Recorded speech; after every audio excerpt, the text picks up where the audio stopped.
స్వయం ప్రకటిత Anaparthi Anna Hazare MLA doctor Satti Suryanarayana Reddy అవినీతిని ఎప్పటికప్పుడు ఎండగడతామని మాజీ ఎమ్మెల్యే నల్లమల్లి రామకృష్ణారెడ్డి హెచ్చరించారు. అనపర్తి శాసనసభ్యులు డాక్టర్ సత్తి సూర్యనారాయణ రెడ్డి గారికి, అయ్యా నమస్కారం. మీరు మొన్న ఒక వారం రోజుల క్రితం వేండ్ర గ్రామంలో వీరపాండి కట్టబ్రహ్మన్న మాదిరిగా పిచ్చగా మీ నోటికి వచ్చినట్టు మర్యాద, మన్నన, సంస్కారం ఇవేమీ లేకుండా మీ ఇష్టం వచ్చినట్టుగా మీ నోటికి వచ్చిన రీతిలో దుర్భాషలాడటం జరిగింది. మీకు అవినీతికి పాల్పడే అగత్యం లేదని, నేను అవినీతికి పాల్పడనని, నేను గౌరవంగా వైద్య వృత్తిలోనే కొనసాగేవాడినని, ఇవాళ సేవ చేయడానికి మాత్రమే ఇక్కడ రాజకీయాల్లోకి వచ్చానని మీకు మీరుగా కితాబిచ్చుకున్నారు. మీరు ఇప్పుడు కాదు, ప్రతిసారి కూడా మిమ్మల్ని మీరే ఒక అన్నా హజారేలాగా వర్ణించుకుంటూ ఉంటారు. మీరు కుంకుదురు ప్రాథమిక ఆరోగ్య కేంద్రంలో ఒక చిరుద్యోగి రామకృష్ణారెడ్డి, పులకం రామకృష్ణారెడ్డి అనే ఒక వ్యక్తి గత 6 ఏళ్లుగా విధులకు డుమ్మా కొట్టి 16 లక్షల రూపాయలు అన్యాయంగా ప్రభుత్వ సొమ్ము తిన్నాడనే ఒక అభియోగం పైన మీరు వీరపాండి కట్టబ్రహ్మన్న మాదిరిగా ఆకస్మికంగా కుంకుదురు పిహెచ్సిని తనిఖీ చేసేసి దానిపైన డిఎంఎండ్హెచ్ఓని ఇతర అధికారిని అలర్ట్ చేసేసి వాళ్ళ చేత కేసు పెట్టించేసి ఆ అధికారిని, ఆ హెల్త్ అసిస్టెంట్ పులకం రామకృష్ణారెడ్డి అనే ఒక హెల్త్ అసిస్టెంట్ని సస్పెండ్ చేయించేసి, అదేవిధంగా గత కొంతకాలంగా అక్కడ ఎవరైతే పిహెచ్సి వైద్యులుగా పనిచేశారో వాళ్ళందరి మీద కూడా కేసు బుక్ చేయించేసి, మొన్న రీసెంట్గా కూడా అతనికి సహకరించారనే ఉద్దేశంతో డాక్టర్ శివాజీ పిహెచ్సి వైద్యులు, అదేవిధంగా బెక్కవోలు యూడీసీ సత్యమూర్తి, నాతి లక్ష్మి అనే ఒక ఏఎన్ఎం, పులసకూర అరుణకుమారి అనే ఒక ఏఎన్ఎం, వీళ్ళందరినీ కూడా అరెస్ట్ చేయించి సస్పెండ్ చేయించడం జరిగింది. మరి మీరు చాలా అసలు నీతి నిజాయితీలకి భారతదేశంలోనే ఒక ప్రతిరూపమైన రాజకీయవేత్తగా మిమ్మల్ని మీరు అభినందించుకుంటూ ఉంటారు. అదేవిధంగా మీ మరొక విశ్వరూపం వీరపాండి కట్టబ్రహ్మన్న విశ్వరూపం మార్చి 29వ తారీఖున కోవిడ్ నిబంధనలు సైతం ఉల్లంఘించేసి కుతుకూరులో వీర విహారం చేశారు. దానికి సందర్భం మీకు గుర్తొచ్చిందో లేదో, ఒక ఎక్సైజ్ సిఏ ఆబ్కారీ శాఖ సర్కిల్ ఇన్స్పెక్టర్ పైన మీరు వీర విహారం చేసి అతన్ని సస్పెండ్ చేయించడమే కాకుండా అతనికి పనిష్మెంట్ కింద 5 లక్షల రూపాయలు పెనాల్టీ విధిస్తున్నానన్న రోజు చెప్పడం జరిగింది. ఆ రోజు మీరు ఎక్సైజ్ డీసీతో ఫోన్లో మాట్లాడిన విధానం కానీ, అక్కడ వీర విహారం చేసేయడం, దాదాపుగా 200-300 మందిని అక్కడికి పోగేసి ఆ కరోనా తీవ్రమైన పరిస్థితుల్లో మీరు వీర విహారం చేసేసి పోలీసుల చేత కేసు నమోదు చేయించేసి వీరంగం సృష్టించేశారు. కానీ ఏమైపోతున్నాయి ఈ కేసులన్నీ?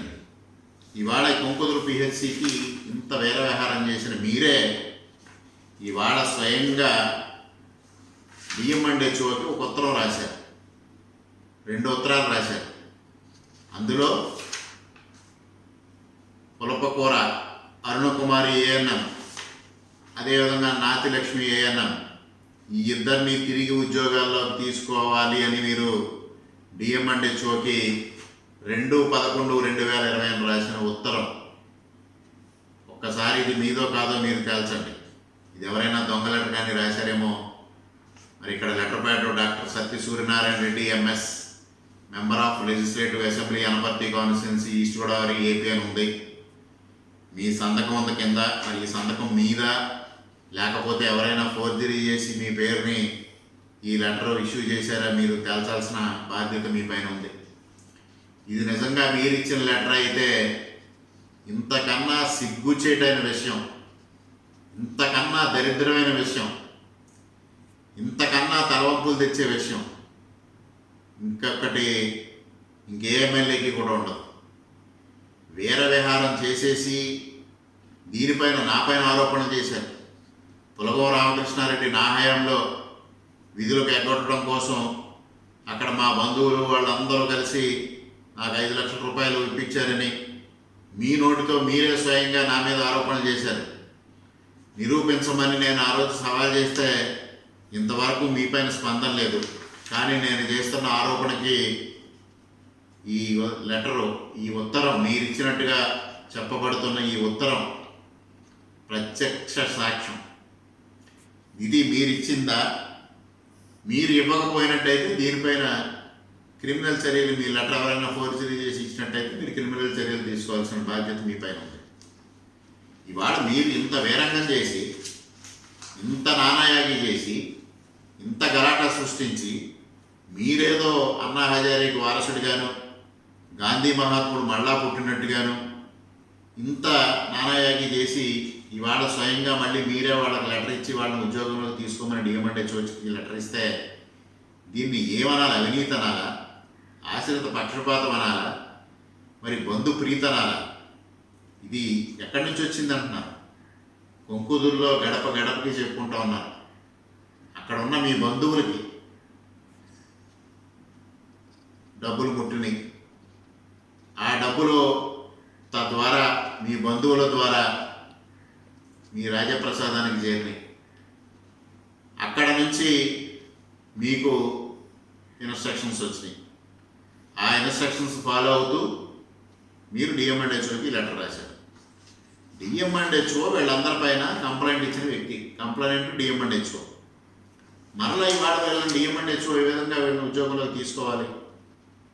తప్పు జరిగిందని ఫిర్యాదుదారు ఎవరైతే ఉన్నారో ఫిర్యాదుదారు D M and H O, district medical and health officer. మరలా ఆవిడికే మీరు లెటర్ రాస్తూ ఉన్నారు, వాళ్ళకి ఉద్యోగం ఇవ్వండి. ఎంత దుర్మార్గం అండి ఇది!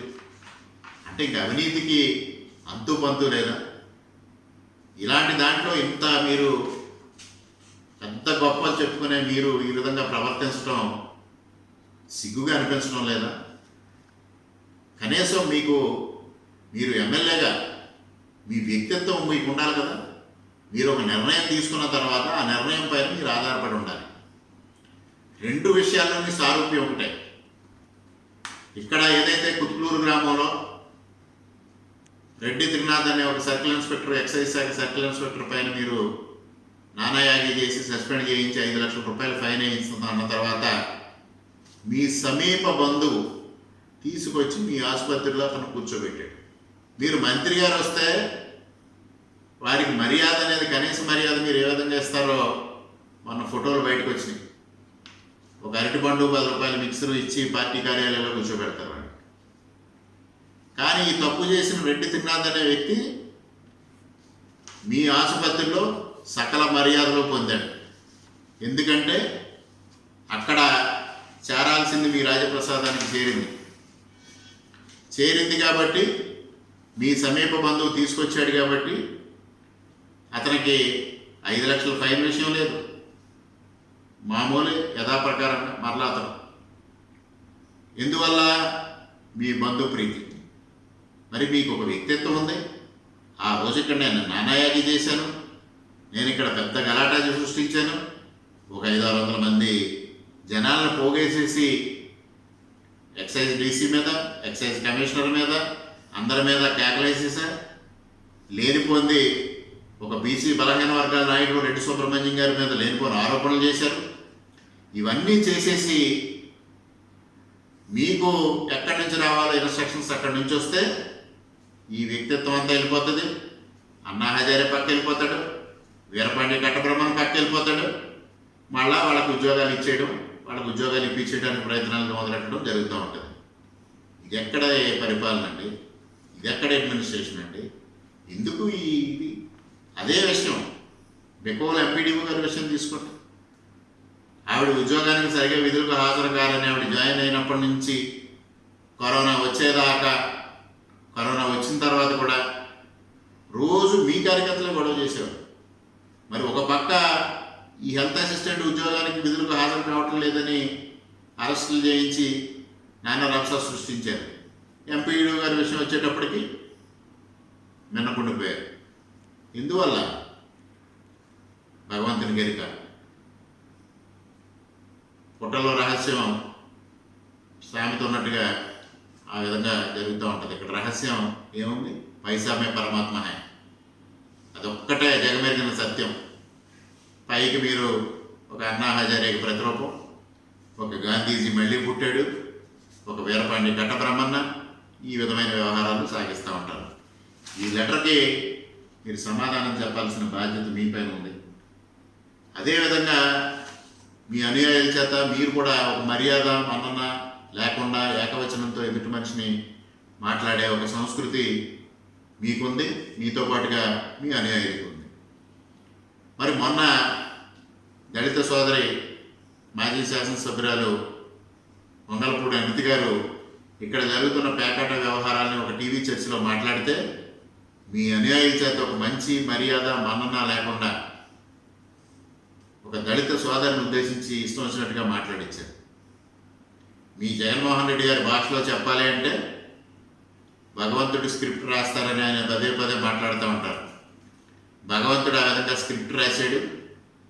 రామవరం గ్రామంలో పేకాడుతూ మీ నాయకుడు ఇంట్లో పేకాడుతూ దొరికారు. మరి ఇవాళ దాన్ని మీరు ఎంత ఇన్ఫ్లుయెన్స్ చేశారు అనే దానికి ఒకే ఒక ఉదాహరణ. ఇవాళ నూతనంగా జగన్మోహన్ రెడ్డి గారు వచ్చిన తర్వాత ఆంధ్రప్రదేశ్ రాష్ట్రంలో ఎక్కడ పేకాట జరగకూడదని పోలీస్ అధికారులకి చాలా స్ట్రిక్ట్గా ఇన్స్ట్రక్షన్స్ ఇచ్చారు. కానీ ఇక్కడ ఏం జరుగుతుందండి? సాక్షాత్తు ముఖ్యమంత్రి గారి నిర్ణయాలనే వ్యతిరేకిస్తూ మీ నాయకత్వంలో ఇక్కడ విచ్చలవిడిగా 7-8 క్లబ్బులు నడుస్తూ ఉన్నాయి. ఒక్కొక్క క్లబ్ దగ్గర నుంచి రోజుకి 15,000, 10,000 లేదా నెలకి కొన్ని క్లబ్బుల నుంచి 8 లక్షల రూపాయలు వసూలు చేస్తూ ఉన్నాం. నెలకి ఆదాయం 30 లక్షల నుంచి 50 లక్షల వరకు చక్కగా మీ రాజప్రసాదానికి వచ్చేస్తూ ఉంటే మీరు మరలా ఇవాళ ఆ నెపాన్ని ఎవరి మీదో పెట్టడానికి ప్రయత్నం చేస్తూ ప్రచారం మొదలుపెట్టారు. నేను చివరి వార్నింగ్ ఇచ్చేసాను, ఈ వార్నింగ్ తప్పితే యాక్షన్ తీసుకుంటానని చెప్తానని బేరాలు పలుకుతున్నారు. మీ యాక్షన్స్ ఎలా ఉంటాయి? ఇలాగే మీ రాజప్రసాదం నుంచి ఇన్స్ట్రక్షన్స్ వస్తే, ఆదేశాలు వస్తే మీకు వేరే గత్యంతరం లేదా పాటించడం తప్పించి ఇదిగో ఇవాళ ఎలా పాటించారో మనకు అర్థమవుతూ ఉంది. అదేవిధంగా పేకాట విషయంలో కూడా మీరు ఏమీ చేయలేని పరిస్థితి. దయించి మీరు చాలా చదువుకున్న వ్యక్తి, వైద్య శాస్త్రంలో పోస్ట్ గ్రాడ్యుయేషన్ చేసిన వ్యక్తి, కనీసం వ్యక్తిత్వాన్ని చంపుకోకుండా దయించి ఒక మాట మాట్లాడితే ఆ మాట మీద నిలబడే విధానానికి కట్టుబడండి. మరి ఇవాళ చెరువుల్లో అవినీతి జరుగుతుందని ఒక నాయకుడిని ఆ వంక పెట్టి అవినీతి మీరు పాల్పడబోయినా వంక వేరొక నమ్ముకున్న కార్యకర్తని 9 సంవత్సరాలుగా 10 సంవత్సరాలుగా మీ అనుకుండి మిమ్మల్ని అనునిత్యం మీ యోగక్షేమాలు కాంక్షించిన వ్యక్తిని నిర్దాక్షిణ్యంగా బయటికి పంపించేశారు. ఇవాళ పేకాట పేరుతో మరో నాయకుడిని బలేయడానికి ప్రయత్నం చేస్తూ ఉన్నారు. వీళ్ళందరి పాత్ర ఎంతవరకు? అసలు పాత్రధారి, అసలు సూత్రధారి మీద ధైర్యం ఉంటే, దమ్ము ఉంటే యాక్షన్ తీసుకోండి. అంతేగాని అమాయకులను బలి చేయకండి. మీకోసం మీరు శాసనసభ్యులు కావాలని, మీ భవిష్యత్తు బాగుండాలని ప్రయత్నించిన కార్యకర్తలు, నాయకుల్ని బలి తీసుకోవడానికి, మీ ధనదాహం తీర్చుకోవడానికి వాళ్ళని బలి తీసుకునే సంస్కృతి ఎప్పటికైనా విడనాడమని విజ్ఞప్తి చేస్తూ, ఇంకా అనేక అవినీతి భాగవతాలు ఉన్నాయి. ఒకే రోజు అన్నీ మాట్లాడితే అందరికీ వినడానికి బాగుండదు, వీడియో లెంగ్త్ కూడా ఎక్కువ అవుతుంది. కాబట్టి మళ్ళీ రేపు మాట్లాడుకుందాం. రేపు కొన్ని విషయాలు చెప్తాను. మొట్టమొదటిగా మీరు స్పందించాల్సింది ఈ పిహెచ్సి ఇద్దరు ఏఎన్ఎంలకి ఏ విధంగా మీరు లెటర్ ఇచ్చారనే దానిపైన తక్షణం స్పందించమని డిమాండ్ చేస్తూ